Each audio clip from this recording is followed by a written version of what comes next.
Hello, my crafty friends.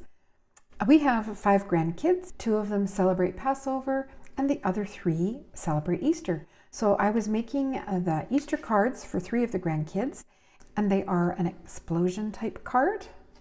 That's that pop-up. And when I finished the second one, I was ready to start on the 3rd card and decided I could do a quick tutorial for you on the fold. Now I have done this explosion card. I did a tutorial. I can link that in the description box below, but this one, the folding is just a little bit different. And I shared a video, I believe it was the 19th, and I will link that with a whole bunch of Easter cards, just using odds and sods and little cut aparts, and I realized that that fold was a little bit different than the one that I had shared before. So that's why I thought I would do a tutorial for you. So the cards are all using just odds and sods, things from my stash. I've been working really hard at just using stuff up in my Easter bin, and this paper is by Echo Park. They're 6x6 pads. I've had them forever, but every year Echo Park Photoplay came out with really cute papers. So I'm looking forward to getting some new ones next year because I have almost used these all up, including like this is a leftover strip that was sitting in the paper pad. These were leftover scraps. So I was able to use up all those little bits and pieces on the card fronts and then a full 6x6 sheet inside. Those cute stickers. I've been fighting with my camera angle for a couple of weeks here, so I think that one's okay. The stickers, again, I've had these in my stash for so long. They are from American Greetings. This is all I have left of the one sheet, and they're kind of plastic, and I've had them for so long. And then, of course, I got them and probably got them after Easter, so that year they didn't get used, and the next year I probably had to hoard them and couldn't bring myself to use them, and then years passed and they've remained in the bin. So those are the Easter stickers. The sentiments are the mini strips Easter, and they are from Tailored Expressions, and there's a die. So it's a single stamp, and it stamps, and I think you get like 9 sentiments. I store them in these little plastic envelopes that I have in my stash, and then separate them. This one is the St. Patrick's Day mini strips, so I'm keeping that with the Easter. But I just stamp them, like I'll go in one evening and I'll stamp them in several different colors, run them through my die cutting machine because it does 6 at a time, and then I'm set for the next couple of holidays, and then when I notice I'm getting low, I will just repeat that process. So those are the sentiments there. And then I also used Tailored Expressions, their Big Bold Easter. I'm not sure if it's still available, but if it is, I'll have it linked on my blog. I will have everything I can linked on my blog, and if nothing else, it's listed for you there so you can find it. Lots of times people will go to eBay or something to find older stamps that are for sale. And this one is from Simon Says Stamp. It's called Some Bunny. It was one of their card kits several, 5, 6 years ago. And I love it. I love that cute little bunny with those feet. The chick is hysterical. And the sentiments, of course, I use almost every year. So I'm going to clear this out, and then we can kind of get started on the tutorial. Now, I also wanted to, before I move this out of the way, touch base on the envelopes because I get a lot of questions. So my favorite mini Slimline card size is 3.5 by 6. So your card base starts at 7 by 6 inches. You score it in half at 3.5 inches, and that gives you your mini Slimline card base. That does fit in a number 8 or a 6 3/4 inch envelope. These are readily available in Canada and the US, even at dollar stores. I picked up my first ones at our local pharmacy. So that's the envelopes, and then I'll set these aside and show you the card we're going to be working on. So again, just using up bits and pieces from that paper pad. I had 2 leftover strips. I butted them up against each other with a striped strip in the center, and then one of the bunny stickers. And the Easter bunny, that was, I think, a border strip, probably in the 6x6 pad, and I just had cut it apart, and this year decided that's it. I'm using it. So there we have our 7 by 6 inch card base scored in the center at 3.5 inches. Now for the inside, you're going to take your 6-inch square of pattern paper, and you're going to fold it in the center, corner to corner, and then opposite corner to corner. And so that's what's different about the folding for this one. The one I showed earlier, you scored in half horizontally and vertically, and then just did one corner to corner. I'm liking this better, especially as I showed in that video for the 19th, adding little cut-aparts.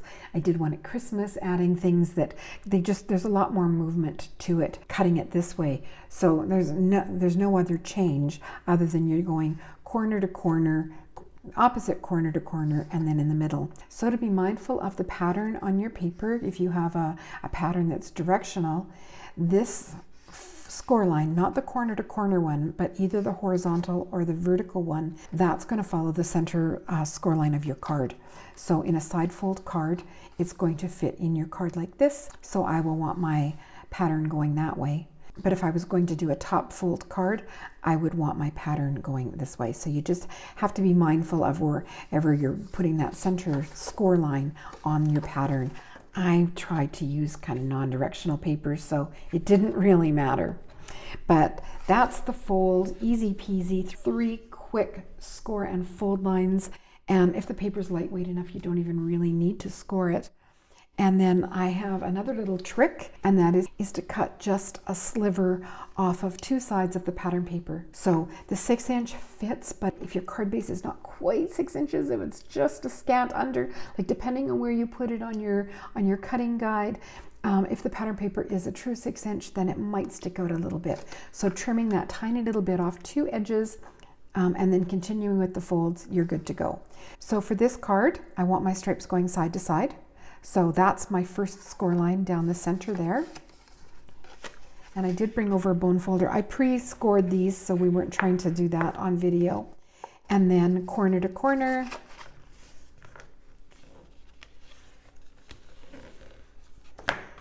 And then opposite corner to corner.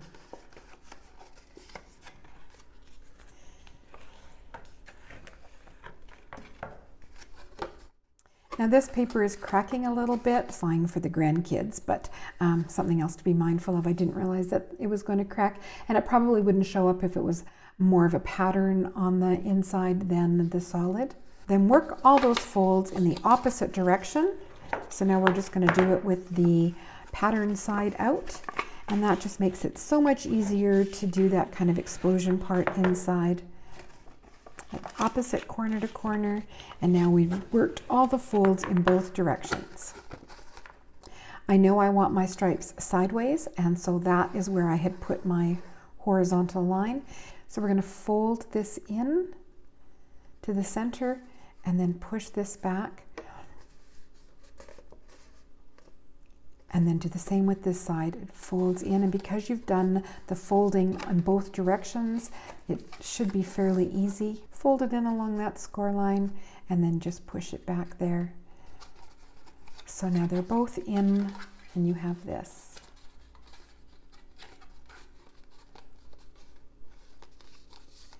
So let's do it again. We're going to push in the first triangle, and that's why you want really good score lines, and you need to use your bone folder, because if your score lines are crisp, this will work so much easier. Just press it in. So this first fold here is going to be a valley fold, and then that's going to be a mountain fold, another valley fold, mountain fold, and there we have it.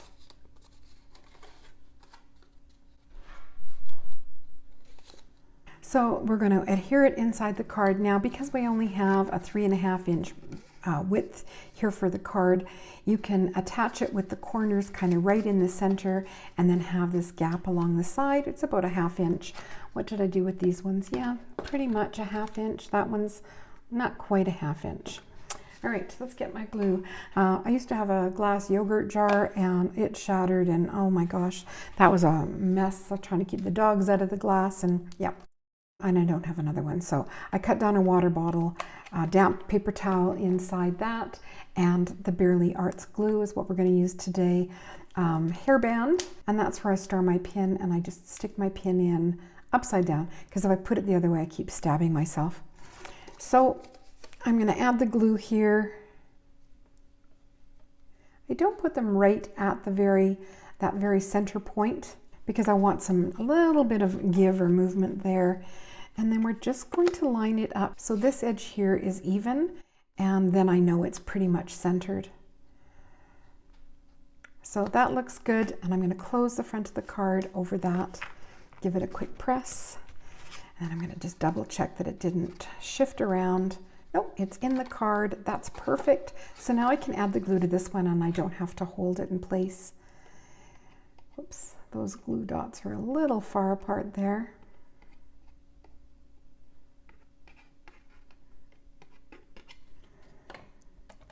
So that's the glue, and again, I'm just going to close the card over that and give it a press.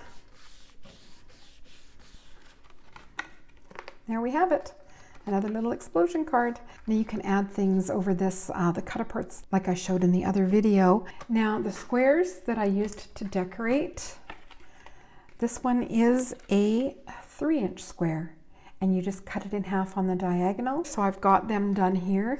Now the only thing you have to watch is, this is what makes sense to me, is that I'm going to have, you know, a sentiment here and a sentiment here, but in fact they go the other way. So you've got to watch that when you're doing the, I mean, it really wouldn't matter with these particular sentiments, but if you're doing different sentiments, and it does matter what order they go in, remember the points are going towards the center, so it's not going to be like that. So these just get adhered inside as well. And you just want an even border all the way around. So that's in there. You can also do a 2-inch square if you were going to decorate the tops of them. I'll show you that. Let me just get this glued in here. There, so the Easter Bunny. The Easter Bunny was here. Happy Easter. I'm going to add some stickers to that and show you how I do that. But if you wanted to decorate these squares here, you would do it with a 2-inch square cut in half. So that's how they would work there. So a 3-inch square cut in half for the large triangles, and a 2-inch square cut in half for the smaller ones. So I'll just leave those out. And then I'm going to adhere the stickers. I'm probably not going to use the purple one for Zach, but I have a new glue I wanted to show you. I'm kind of excited about it. It is a solvent glue, and that's probably why I wasn't interested in having it at all, but holy moly, it is pretty much instant grab. And for things like sequins and that, it just holds so well. So I just make sure I have my fan on. I don't use a ton of it, but I am really liking it for pop-ups. It adds strength to the project as well. So I just am finding all kinds of new uses for it. So I have already used 1 inch down out of the bottle, and I've only had the bottle about 3 weeks. So it is a glue that I am getting a lot of use out of, especially using up older things like this. Like these are plastic stickers, and I'm finding that most of my white glues, stuff just pops off. Now I know there's other ones out there that will work, but right now I am loving this Beacon 3-in-1. Okay, I actually had to stop for a phone call. It's our grandson's birthday. They were FaceTiming me from the family birthday party. So I'm back again now, and I'm going to use this Beacon glue here. And it doesn't take much. Now this is not a glue that you can turn upside down in there, or maybe you can. I haven't tried it. If I even put it on its side, it just pours out. So I do kind of cap it right away, and then it's going to hold so well. So I'll pop my little bunny in there. And as I said, I'm so impressed. It's got a little bit of flexibility. I've got an idea notebook where I jot things down, and I've been able to glue pages in my notebook with this glue. Yeah, I'm really liking this glue. So I'm going to add a bunny there. It's not a very fancy card, but I know that the grandkids will love it. I sent them St. Patrick's Day mini Slimline cards because I'm loving mini Slimline cards. And they were excited to get the cards. And then my youngest grandson, the one whose birthday it is today, he looked at the card and he opened it and he closed it and he opened it again. And he looked at his mom and said, "Why didn't she make us a pop-up?" So I know they do appreciate their pop-ups, which is really sweet.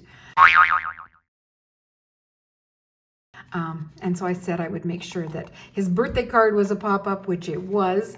And then I will be sending them their Easter cards, and they will. And this is sort of a pop-up, but it's interactive, and I know that he will get a kick out of it. And he actually really likes making them, so he'll be trying to figure out exactly how I did all of that.